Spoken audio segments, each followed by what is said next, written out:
आयज आमी करया एकदम रुचीक गोवन स्टायल भरिल्ल्यो माणक्यो ऑर द स्टफ स्क्वीज। माणक्यो पयलीं धुवन साफ करून तातूंत इल्लें मीठ, हळदीचो पिठो आनी मिरसांगेचो पिठो घालून मिक्स करून हे थोडे वेळ मॅरिनेट करपाक दवरया। माणक्या भितर भरपाक हांवें हांगा बारीक सुंगटां धुवन उजरावन घेतल्या। तातूंत इल्लें मीठ घालून हे आमी मिक्स करून थोडे वेळ सायडीन दवरया। कालीन तेल गरम करून तेल बरें तापलें म्हणटकच तातूंत लसूण घालून ती बरें तळसून घेवया। मागीर तातूंत कांदो आनी बारीक चिरलेली हरवी मिरसांग घालून तोय बरो तळसून तातूंत टोमाट घालून तोय बरो भाजून घेवया। तातूंत मागीर इल्ली हळदीचो पिठो, मिरसांगेचो पिठो आनी गरम मसाला घालून मिक्स करून ती मॅरिनेट केल्ली सुंगटां तातूंत घालात आनी ती थोडे वेळ भाजून तातूंत इल्लें उदक आनी मीठ घालून मिक्स करून ताचें झाकणें धांपून थोडे वेळ शिजोवन घेवया। आनी अशे तरेन तुमचें स्टफींग तयार जाल्लें आसा। आतां तें तयार केल्लें स्टफींग त्या माणक्या भितर बरें भरून घेवया आनी मागीर ताका टूथपिकान अशें बरें सील करून घेयात।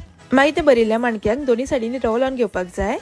कालीन तेल गरम करून तातूंत ती रवो लायिल्ली माणकी एक एक करून कालीर घालात आनी ताजे वयल्यान इल्लेशें तेल घालून थोड्या वेळान दुसरे वटेन परतून हे आमकां दोनी सायडींनी बरी भाजून घेवपाक जाय। आनी तुमच्यो एकदम रुचीक गोवन स्टायल भरिल्ल्यो माणक्यो खावपाक तयार आसा। सो ट्राय करात आनी फॉलो करात।